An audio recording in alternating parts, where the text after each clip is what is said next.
Hello friends, कैसे हैं आप सब लोग। दोस्तों, आज हम बात करने जा रहे हैं डोगा की बेहतरीन सीरीज़, डोगा की एक बहुत बेहतरीन श्रृंखला की, जिसका नाम है डोगा उन्मूलन श्रृंखला, जिसमें हमको 8 कॉमिक्स मिली थी। दोस्तों लॉकडाउन के पहले जो बुक फेयर लगा था, मैं उसमें गया और लकीली उस बुक फेयर में मुझको 3 कलेक्टर एडिशन सौभाग्य से प्राप्त हुए, जिसमें से 2 मैं आपके साथ डिस्कस कर चुका हूं, अमर प्रेम संपूर्ण खंड 1 और खंड 2, और उसके साथ साथ दोस्तों मुझे ये सीरीज़ भी मिली थी। पिछले वीडियो में दोस्तों मैं आपसे इसके प्राइस को डिस्कस करना भूल गया था। ये मुझे 1300 रुपये का मिला था, और अगर हम डोगा उन्मूलन की बात करें तो वो लगभग 700 रुपये का पड़ा था, और आफ्टर डिस्काउंट तीनों कलेक्टर एडिशन मुझे 1900 रुपये के मिले थे। दोस्तों, अभी सोच के यकीन नहीं हो रहा कि लगभग 2 साल पहले ही ये कलेक्टर एडिशन 1900 रुपये में मैं 3 लेकर आया था, और मुझे पूरा यकीन है अगर ये अब की डेट में आएगा, इस समय प्रेजेंट में आएगा, तो ये अकेला कलेक्टर एडिशन ही लगभग 1200-1300 की रेट में चला जा सकता है। और अगर अमर प्रेम की बात करें तो वो तो दोस्तों 2000 का रेट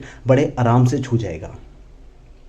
तो दोस्तों, अब बात करते हैं संपूर्ण डोगा उन्मूलन श्रृंखला की। इसमें हमें 8 कॉमिक्स मिलती है, जैसा कि अभी हमने कहा, डोगा निर्मूलक, डोगा बेकाबू, डोगा न्याय, डोगा उन्मत्त, डोगा अंश, डोगा ध्वस्त, निर्मूलक क्रांति और डोगा अस्त। दोस्तों, इसमें डोगा के सूरज के बचपन को एक बार फिर से झंझोड़ा गया है। एक ऐसा शख्स, निर्मूलक नाम का एक शख्स इसमें आता है, जो डोगा को बहुत बड़ा चैलेंज, डोगा के लिए बहुत बड़ा चैलेंज साबित होता है, और कहानी धीरे धीरे बिल्ड होनी शुरू होती है। डोगा की इमेज को निगेटिव बनाते हुए, डोगा को बुरा बनाते हुए कहानी आगे बढ़ती जाती है।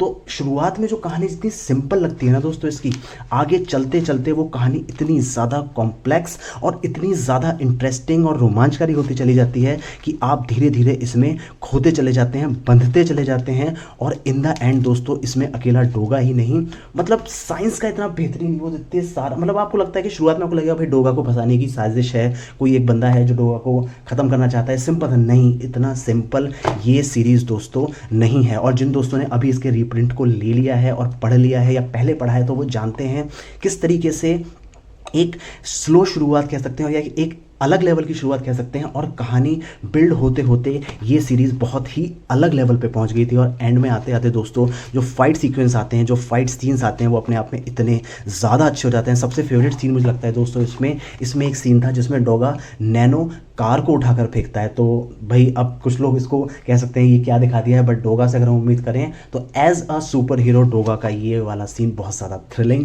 बहुत ज़्यादा इमोशंस से भरपूर भी था। कॉमिक्स में डोगा की कॉमिक्स सबसे ज़्यादा खास बात ही दोस्तों ये होती है, जितने ज़्यादा इसमें एक्शंस होते हैं ना, जितने ज़्यादा इसमें हिंसा, क्रूरता और न्याय की बात होती है, उतना ही ज़्यादा इसमें इमोशंस भी होते हैं। यानी किसी भी सीरीज़ में, किसी भी कॉमिक्स में आपको कहानी तो चलती मिलेगी ही मिलेगी, कहानी के साथ साथ एक उसमें एक्शन भी होगा, रोमांच भी होगा, और मतलब डोगा की क्रूरता होगी, लेकिन उसके साथ साथ जो इमोशंस होते हैं हर कॉमिक्स में आपको देखने को मिलेंगे। और शायद डोगा की कॉमिक्स की सबसे ज़्यादा खास बात भी यही है कि नागराज ध्रुव के बाद नागराज ध्रुव को सबसे बड़ी टक्कर अगर कोई देता है तो वो है डोगा। कहीं भी तीसरे लेवल पर नहीं आता है, ये दोनों के बराबर ही खड़ा होता है राज कॉमिक्स में। और उसका सबसे बड़ा रीज़न भी यही है, इसकी कहानियों का भावनात्मक टच। जितनी ज़्यादा क्रूरता होती है वो एक अलग लेवल पे ले जा सकती है कॉमिक्स को, लेकिन वो जो एक भावनात्मक टच होता है वो दोस्तों हमको इस कॉमिक्स से इस तरीके से कनेक्ट करता है कि जैसे सूरज कोई अपना ही फ्रेंड है, डोगा कोई अपना ही साथ का है, और जो इन सब चीज़ों से जूझ रहा है। तो दोस्तों, अब बात कर लेते हैं इस कॉमिक्स के बारे में। इसमें 8 कॉमिक्स हैं। इस कलेक्ट एडिशन में वही एक दिक्कत रही है बस, कि इसको थोड़ा सा ऐसे ऐसे करके पढ़ना पड़ता है, थोड़ा ध्यान से पढ़ना पड़ता है, उससे ज़्यादा कुछ नहीं। इसको मुझे भी टेपिंग करनी है, टेपिंग करने में मैंने आलस किया, और मेरे थोड़ा सा प्रिंट इसमें चला गया है, पुराना सा ये फील देने लगा है। समय की मार इस पर अच्छी खासी पड़ गई है। मेरे छोटे कज़न के पास ये आया था, तो दोस्तों इसका बुक मार्क मैं आपको दिखा नहीं पाऊंगा क्योंकि वो अब इसके साथ नहीं रहा। लेकिन comics quality wise, paper wise बहुत अच्छी है, कोई पेपरों में चिपक नहीं आई है। ये लगभग 1.5-2 साल से रखी हुई है, मैं इसको पढ़ के रख दिया था, उसके बाद मैं इसको आज रिव्यू करने के लिए निकाला है। बहुत अच्छी है। इसमें दिलदीप जी की आर्ट है, और डोगा को जिस लेवल से इस पर बनाया गया है, मनु जी की आर्ट के बाद कोई एक बहुत बेहतरीन डोगा देखने को मिला है, तो वो है दोस्तों ये।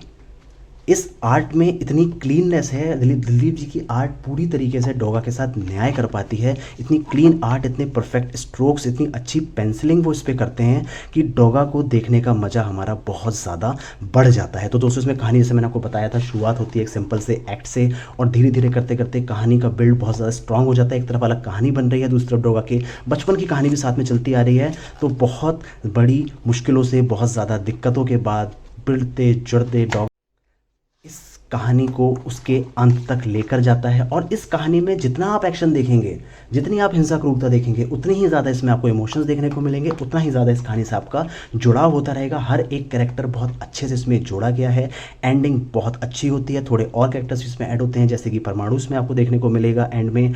और बस मुझे थोड़ा सा अच्छा नहीं लगा कि परमाणु की एंट्री करा दी गई और उसके द्वारा बहुत ज़्यादा चीज़ें भी दिखाई गई। डोगा के साथ ही होता तो अच्छा लगता, लेकिन हाँ, परमाणु आया है तो उससे एक रियलिस्टिक टच भी आ गया है कि हाँ जी, कुछ चीज़ें जो हैं वो डोगा के एक ह्यूमन लेवल से थोड़ी ज़्यादा हो गई थी। तो वहाँ पे उस चीज़ को कंट्रोल करने के लिए, साइंस से लड़ने के लिए हमें साइंस की ही ज़रूरत दोस्तों पड़ी। तो ये देखिए, इसमें सर्वागमन और एंड में इसका एक कलेक्टर कंप्लीट, जिसका जो डबल स्प्रेडशीट कवर आया था, तो उसका बैक साइड यहाँ पे है, ये इसका फ्रंट है और ये इसका बैक है। तो इस तरीके से पूरी कॉमिक्स तैयार हुई थी। और इसमें ग्रीन पेज 326 दिया गया। ग्रीन पेज में हमको क्या देखने को मिला, हमको ये बताया गया कि किस तरीके से पहले पेंसिलिंग होती है। विनोद अपना दिलदीप जी ने पेंसिलिंग की, उसके बाद विनोद जी ने उस पर इंकिंग की, एंड देन उसके बाद ये पेज पे नॉर्मल कलर्स हुए, उसमें डिजिटाइज कलर किए गए।